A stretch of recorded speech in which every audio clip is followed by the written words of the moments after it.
Mystery House.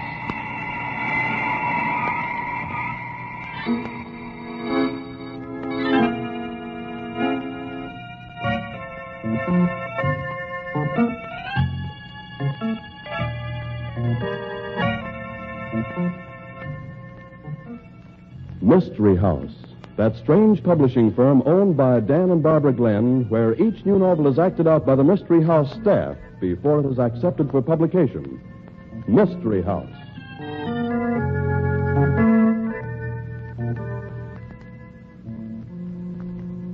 I understand I'm going to be doing a very sinister character in tonight's Mystery House story, Barbie. You can say that again. Gives me the creeps.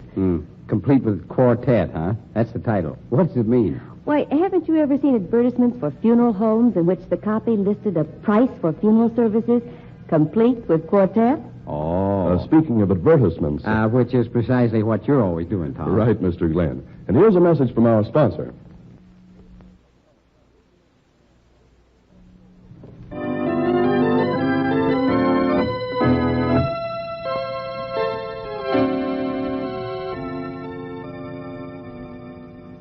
Okay, places, everybody. Set the scene, Tom. Complete with Quartet. The scene opens in the reception room of the Renfron Funeral Home. Mr. Renfron, a polished, suave gentleman, has just come in and is greeting the nightman, Harry Canby, who doesn't look too wide awake. Well, did I wake you up, perhaps, Harry? No, boss. I've been awake all the time. You know, some night I will stay on the night shift just to see whether it's possible for you to look any more wide awake in the small hours of blackness than you do in the morning. Any business, Harry? Joe Graben brought in one of his boys. Got hit with an automobile. Hit with an automobile? Yeah. No doubt. Any bullet wounds we must take care of on the corpse? No, this guy was really hit by a car. Straight goods, he says. Straight goods. That would be a refreshing novelty. I suppose Joe wanted the special funeral? The works, he says, even including the Quartet. An excellent customer, Mr. Graben. I wish we had a few more like him, buying in quantity. The body is in the receiving room? Sure. You told me never to monkey with any of Graben's stiffs. Yes, I know. They sometimes require the delicate craftsmanship of a master. Well, let's take a look at this one. It's all right for me to go back with you? Betty ain't here to take over the switchboard yet. She is a little too late too often. Oh, well, I doubt that Joe Graben's working this early in the morning. There will be no calls. Come along. In the receiving room, you said? Yes? Yeah.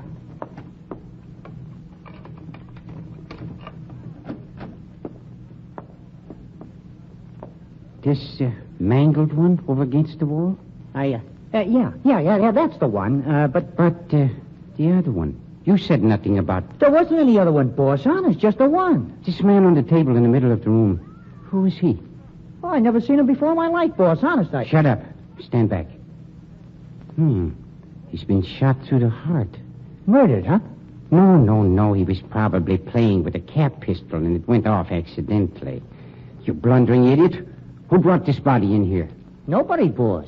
Well, from the extremely dead look of the gentleman, it's rather obvious that he did not walk in here alone. Somebody brought that body in here last night. You and I. We have the only keys. I don't know a thing about it. I should have known better than to have a stupid, blundering idiot like you on night duty here. What am I going to do with this body? Maybe somebody will come in and claim it. Don't tax my patience, Harry. Are people in the habit of claiming the bodies of murder victims? Would anyone admit bringing it in? No, maybe not at that. Harry, I think we're going to have a very private funeral. Huh? Somebody has entrusted this body to us for burial. Somebody who appreciates our skill and tact. Fortunately, we have another body. Oh, I don't get you, boss. A grave will have to be prepared for the other body. The funeral for Joe Graben's boy will not be until tomorrow. Tonight, we bury the stranger beneath the grave that Joe Graben's late friend will occupy tomorrow. Oh, what good will that do? You mean saving the price of a cemetery lot? You moron. I mean that nobody would ever think of looking for a murdered man's body in the graveyard, particularly if the body is beneath another coffin. When they find one coffin in the grave, they look no further. You see, It's very simple. Yeah. Meanwhile, I have a little work to do, Harry. You mean fixing up Joe Graben's boy? No, that is a routine matter. Even you could handle it. No. I have a much bigger job. What? Determining who gets the bill for the most profitable funeral that we have ever conducted. Huh? Somebody who knows about the work I do for Joe Graben has selected me for the disposal of a body. I have been chosen as a goat. And somebody's going to pay very dearly for that choice, Harry.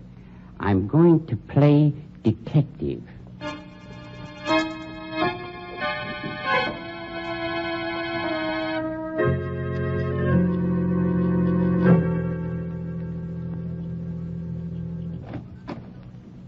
I told the boy at the desk to tell you I wouldn't see you. I don't know you. Carl Renfron is the name. Perhaps you've heard of the Renfron Funeral Home, one of the finest in this part of the country. Beautiful chapel, pipe organ, and a special quartet for the deluxe service. What is this, a gag? If it is, it isn't very funny. My business is never very funny, Miss Dare. What do you want of me? You sing in one of Joe Graben's nightclubs, yes? Sure. What of it? I suppose you read in the paper this morning about the disappearance of a handsome young detective. I don't read the papers. Get out of here. His name was Peter Harley, and he was working on a shake-up of the local underworld. How should I know anything about him? You had a date with him last night after your last show. How do you know? That is neither here nor there. You were the last person to see him alive, as far as the police know. The cops? They know I had a date with him? Not yet. They won't know until I tell them. But you said you didn't want to cooperate with me. And so I'll have to tell them, of course. What do you want? Did you kill Peter Harley, Miss Dare? Did I? Hey, what is this anyway? He ain't dead. I would make a substantial wager on that. But you don't think I killed him? I had a date with the guy. If you will pardon my saying so, that hardly eliminates you as a murder suspect. Don't tell me you were madly in love with him. Your kind doesn't fall in love with anything except cash. I don't know whether I ought to tell you what it was all about or not. Then perhaps I'd better go to the police. No, I'll tell you. That's better. He wanted to get some dope on Joe Graben. Said he'd give me $100 for what I could tell him. I didn't plan on really telling him anything. You were interested in the $100? Sure, that's all. Why did you kill him, Miss Dare? I didn't kill him. If anybody killed him... Yes? Nothing. You make it very difficult for me, Miss Dare. The police... Okay. If anybody killed him, it was that new piano player at the club. You seem quite positive. Well, Harley didn't give me the $100. Said I was holding out on him, that if I wasn't careful, he'd have me thrown in the clink, the louse. He said, if there's any tip-off on me, you get it, Marie. Yes? That doesn't seem to prove anything about the piano player. No, he'd been sauntering over to the piano and talking to her all evening. And he had a date with me. She's new in the joint. What's her name? Where can I find her? Her name's Betty Lanning. What? Repeat that, please. Betty Lanning. Why? You want her address? No. I think I can find her without too much trouble. But what makes you think this Betty Lanning had something to do with his death? He left me here at my hotel. I was scared of what he said about the police and me giving a tip-off to Joe Graben. I headed back for the elevator and then ducked out the side door and followed him. I was afraid he was going to tell the cops something about me. Where did he go? Well, he walked up a couple of blocks to a little all-night lunchroom, and Betty Lanning was there waiting for him. Thank you, my dear. You've been of great help to me. Perhaps I will give you the $100 that Peter Harley refused to pay you. Oh, yeah, I just bet. You will come with me. There's a matter of establishing identity of the corpse beyond reasonable doubt. I ain't going anywhere with you. I don't even know you. You will, my dear. Of course, if you prefer to have an introduction through the police. Okay, I'm coming.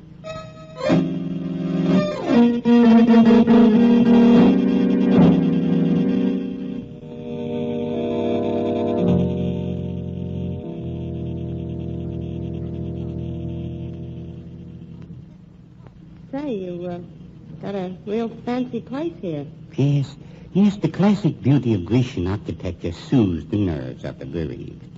Right this way, my dear. Mr. Graben's been calling you about the body he... Oh?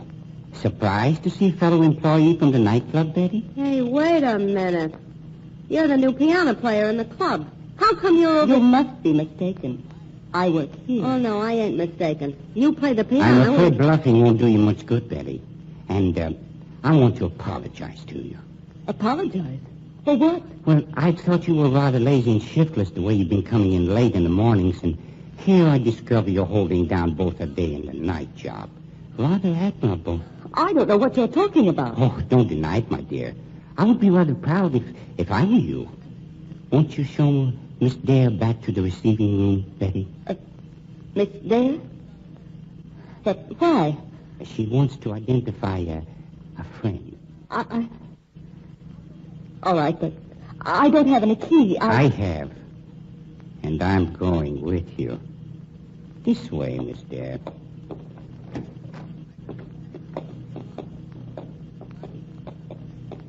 I'm surprised you didn't tell me about your other job, Betty. Just a minute.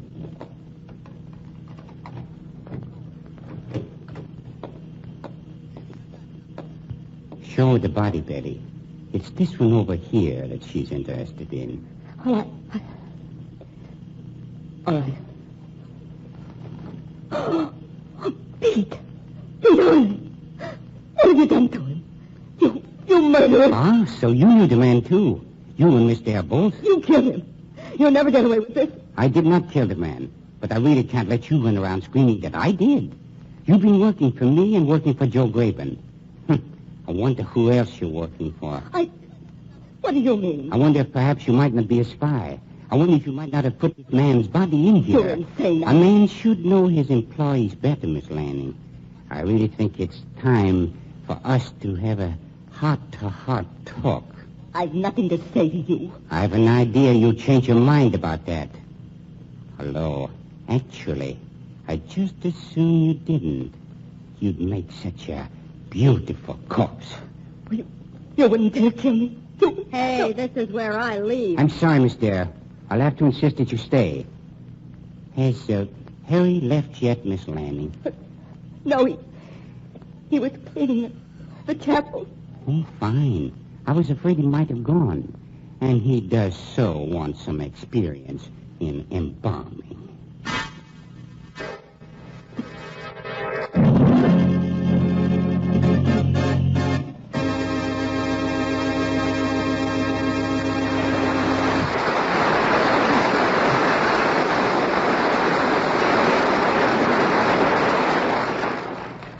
Is Carl Renfron actually going to kill Betty Lanning? And who killed Peter Harley, the detective? Why was his body left in the Renfron funeral home? We'll find out in the second act of tonight's story. Meanwhile, here's news from your sponsor.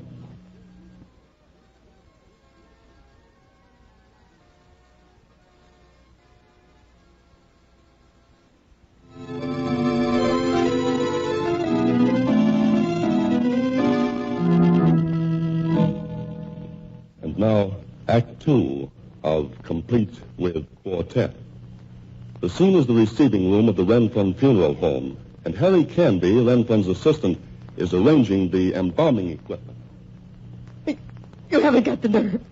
You wouldn't dare. If it was me, I wouldn't bet on that, sister. If I was you, I'd start talking. The start of the embalming process is very important, Harry.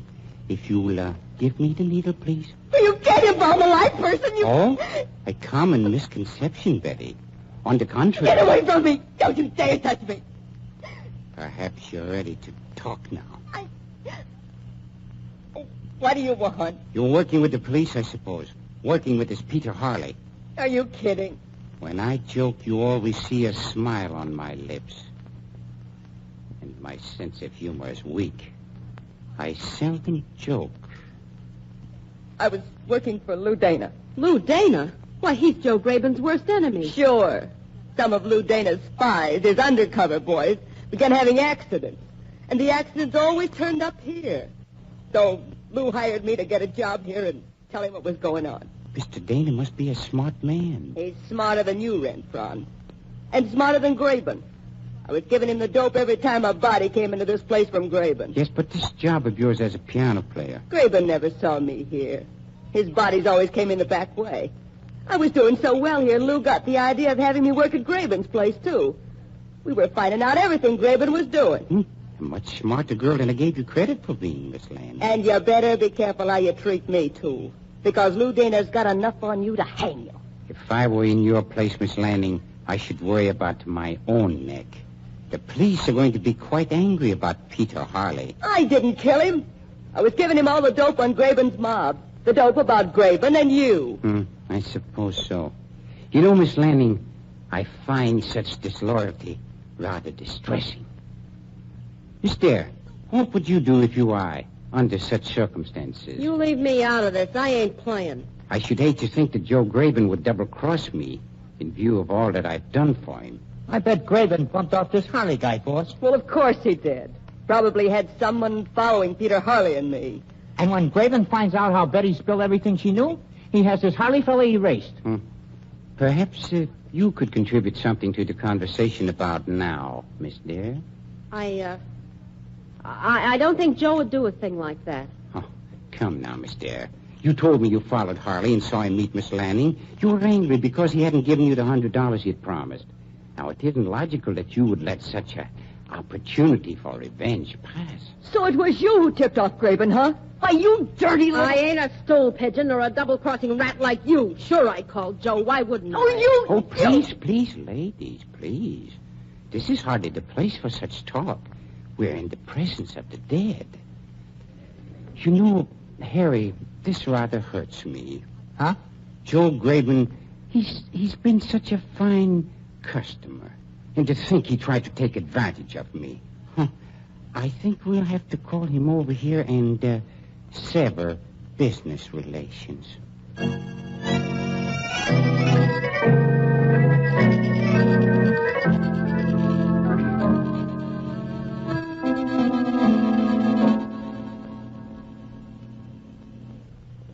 What's the matter, Renfron? Cops making a fuss about the guy I brung in last night? Which one, Mr. Graben? What do you mean, which one? Oh, really, Mr. Graben, you hurt me deeply. I've always endeavored to give you the finest service. Funerals worthy of much finer people than those that you have brought me. Everything has always been conducted on the highest plane, with the finest music, the most excellent caskets, beautiful flowers. Okay, quit selling me. I ain't kicking. I've paid you plenty, too. I never beefed on the prices. What's wrong with you? If you wanted a free funeral for one of your victims, why didn't you ask me? I don't like deceit and trickery, Mr. Graben. You're off your nut. I don't know what you're talking about. This extra corpse you slipped in here last night, Mr. Graben. Are you crazy? I brought in one. Harry's seen me. I told him all about it. Wasn't even a hot job. Ah, but the one you brought with him, Mr. Graben. The one you neglected to report. You lie. Please, Mr. Graben. Perhaps you'd like to see him. This way, please.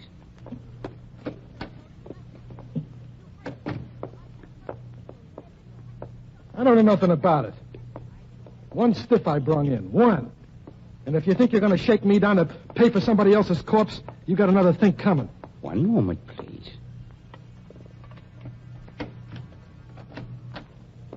In here.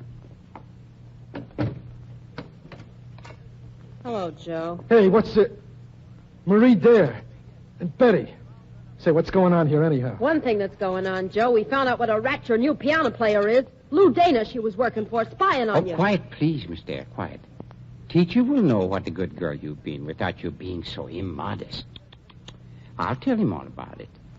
This is one of your nightclub's late patrons, Mr. Graben. Him? Yeah, I've seen him around. Been murdered, ain't he? I bet you don't know how or where either, do you? Me? How should I know? Your little pal, Marie Dare, told us how she called you and told you this detective was meeting me. She's put you right on the spot. Huh? I wasn't putting you on any spot, Joe. She was giving this detective all the dope on you. She was a spy. Taking pay from you and giving Lou Dane all the dope on everything that was going on around your place. And you told him you phoned me and told me about it? Why'd you say a thing like that, Marie? Because I did. Well, it must have been a couple of other people. You never talked to me.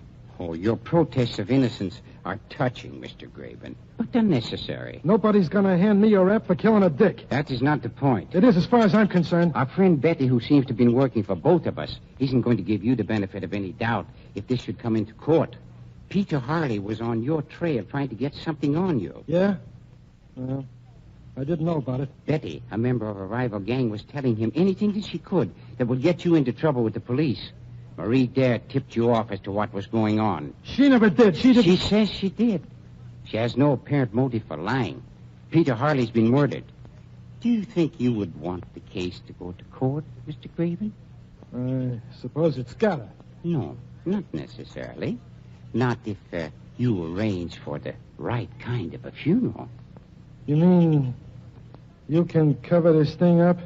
Such things have been arranged in the past, but this is going to be an expensive lesson for you, Mr. Graven. Yeah? What do you mean? Somebody has tried to victimize me into putting out a free funeral. This man died trying to uphold the law. A noble hero shot down in the prime of his life. He deserves last rites of genuine elegance. Okay. How much do you want? I should say about $50,000 should cover it very nicely. $50,000? Well, that's blackmail. Oh, but it will be a superb funeral. Flowers, special carpet at the cemetery, the red one, even the quartet. You'll guarantee I don't take the rap if I pay you the dough? When the Renfront Funeral Home takes charge of a funeral, I assume every responsibility. I guarantee you that you'll never be charged with Peter Harley's murder. Of course, Mr. Graben, you will make the payment in cash, in advance.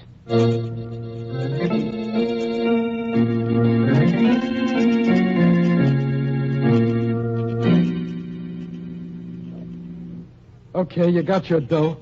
I guess I can go now. Have you finished counting the money, Harry? Yeah, 50 grand. It's okay. I ain't gonna forget the way you shook me down, Mr. Renfron. No, I don't suppose you will. Give me the money, Harry. Here you are, boss. Thank you, Harry. Oh, by the way, I'm afraid I'll have to dispense with your services. Huh? I mean, you're fired. But I ain't done anything, boss. I could hardly have a murderer working for me, Harry. Particularly such a stupid murderer. What do you mean?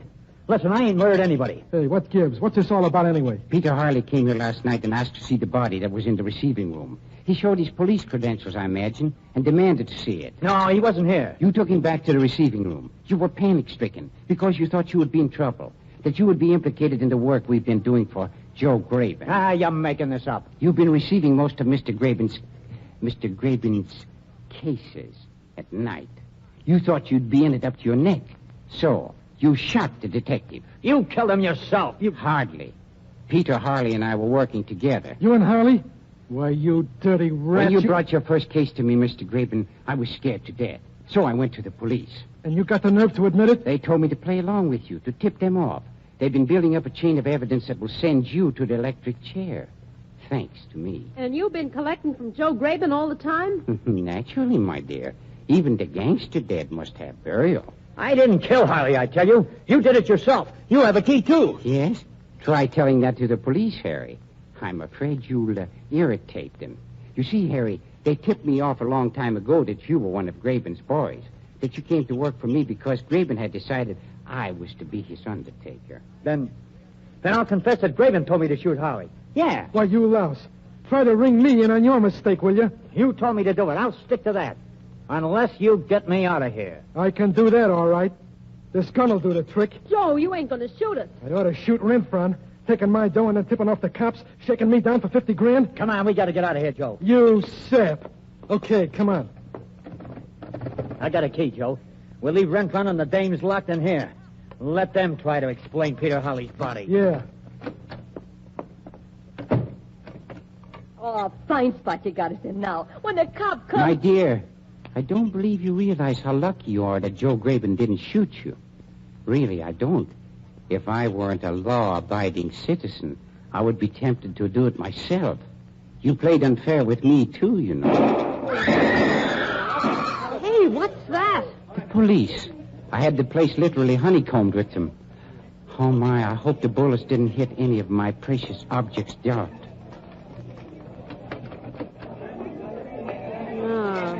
looks like most of them hit Harry and Joe Graben. Yes, the wages of sin. But I suppose I really owe them 3 funerals. Yeah, complete with Quartet.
Thank you.